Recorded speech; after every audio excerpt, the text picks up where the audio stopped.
Reid Davenport's great film, I Didn't See You There, works on two levels simultaneously.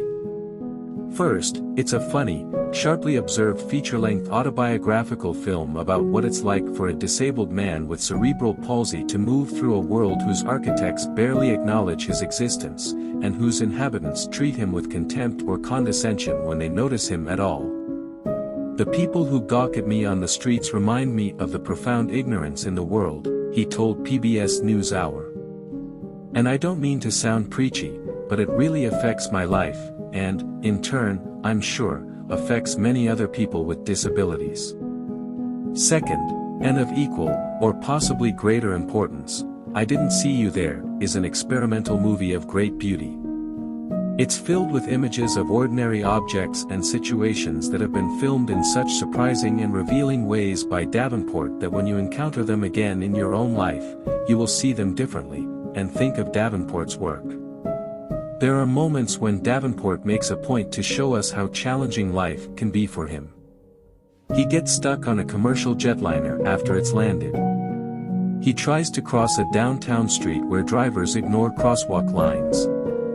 In his apartment, he listens to answering machine messages while pouring himself a drink with a shaky hand.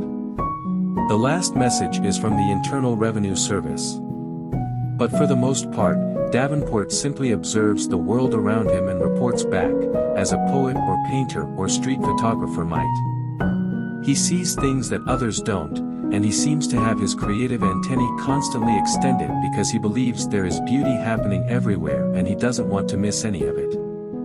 Davenport thinks about freak shows and the monetization of difference when a traveling carnival sets up near his apartment. The freak show is no longer much of a presence in modern life, but it still sums up much of the world's attitude toward disability. One of the most striking things about Davenport's filmmaking is the way it pushes against that mentality, not just with spoken or written statements but images and sounds. It insists that Davenport be appreciated as an artist as well as a journalist advocate. The movie begins with a lateral tracking shot, taken from a small camera affixed to the arm of Davenport's wheelchair, showing a subway train at rest in a station as the filmmaker wheels along its length. Davenport's voiceover narration describes how, when a train starts to accelerate and pull away from the station after his wheelchair is moving in the same direction, there's a brief moment when both chair and train are moving at the same speed. Then we see the moment, one that a person without any mobility restrictions would probably never notice, and it lodges in the mind, like an evocative line of poetry that seems tossed off, yet strikes us in a deep place. Some of the more adventurous extended sections of the movie link back to early experimental and essay films, Man with a Movie Camera, and Stan Brakhag's experimental Super 8mm home movies spring to mind at various points, as well as established, artistically minded filmmakers like Michael Mann, Terence Davies, and Terrence Malick. Davenport, too, is the kind of artist who will pause or suspend his narrative to let us admire a shot of a beam of light cutting through an otherwise dark room, or fixate on a reflection in a puddle, or point the camera up at the sky as the camera person glides and spins, transforming power lines, treetops, and clouds into elements in a moving collage of colors and shapes.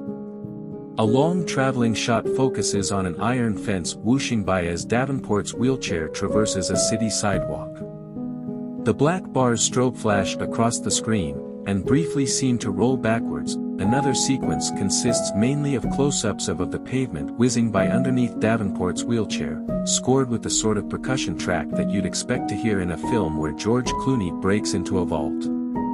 The borders of cobblestones and sidewalk stones, the grids of metal grates, the lettering on manhole covers, and the bright yellow, Lego-like plastic protrusions on rubber sidewalks flicker and blur, creating a modest little abstract experimental film within the film.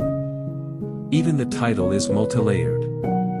I Didn't See You There describes how the world and most of its inhabitants interact with the disabled. But it also describes what it's like to watch and listen to this movie, which is, on top of all its other achievements, a personal statement on the experience of modern urban life, with its distinct perils, aggravations, and unexpected moments of grace that you would never think to notice unless they happen to you personally.